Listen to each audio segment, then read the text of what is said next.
صباح الخير عليكم البنات، ان شاء الله تكونوا كامل بخير. اليوم جبت لكم وصفة مميزة واللي انا راني حنعتمدها في رمضان هذا العام، اللي هي وصفة الكريم كراميل. وبلا ما نطول عليكم نروح الوصفة مباشرة، وقبل نصلوا على رسول الله وبسم الله. اول حاجة راح نبداو بها هي الكراميل اللي راح نديروه في العباز. راح نحتاجو فيها 20 غرام تاع الماء و200 غرام سكر،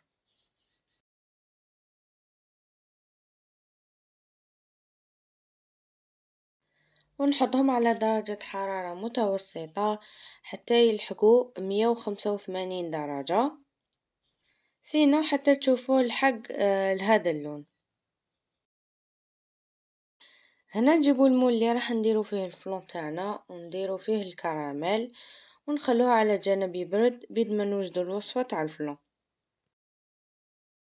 هنا في الوصفة تاع الفلون نحتاجو 300 غرام حليب، 300 غرام تاع لاكخيم فريش، 80 غرام سكر، 200 غرام بيض واللي هي 4 حبات، نحتاجو شويه ملح ولافاني.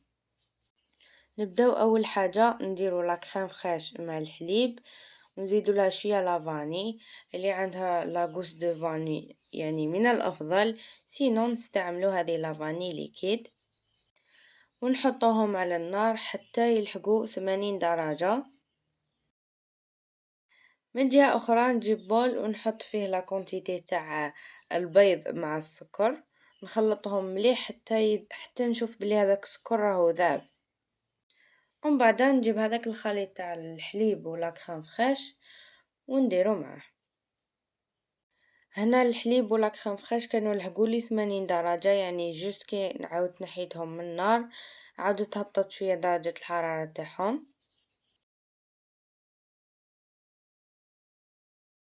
وهكا راهي واجدة الوصفة تاع الفلان تاعنا، تبقى غير نحطوها في المول ومن بعد نطيبوها.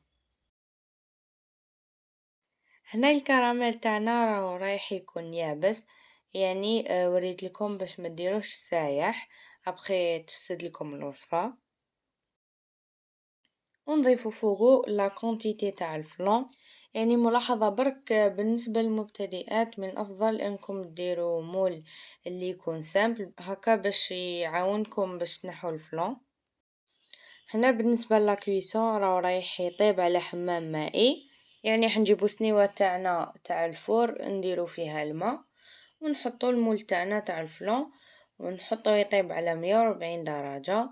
بالنسبة للمول كبير راح يشد لنا ساعة، وإلا كانوا ديغام صغار راح يشدو لنا نص ساعة. ملاحظة واحدة أخرى ثاني، قبل ما نقلبو الفلون تاعنا لازم نحطو المول في مسخون هكا باش يعاوننا باش نحو الفلون. هنا كنت عاودت الكيلة وحبيت نديرهم في لي صغار، وصورت لكم هكا باش تشوفوا ابيبري شحال نعمرو المول تاعنا كي يكون صغير. يعني راح نديرو نفس الخطوات اللي وريتهم ونفس طريقة طياب، برك راح يشد لنا وقت اقل. وهذه هي النتيجة تاع وصفتنا لنهار اليوم، ان شاء الله يا رب تكون عجبتكم، وننصحكم بشدة انكم تسيوها لانه على بالي باللي راهي وصفة بزاف بزاف هايلة، وعلى بالي الا جربتوها ما راكمش رايحين كامل تزيدوا تحوسوا على وصفة اخرى تاع الكريم كراميل. وباذن الله كامل راح تعتمدوها كوصفة لتحلية رمضان لهذا العام. اللهم بلغنا واياكم رمضان. اشوفكم بحول الله في فيديو جديد وفي وصفة جديدة. سلام.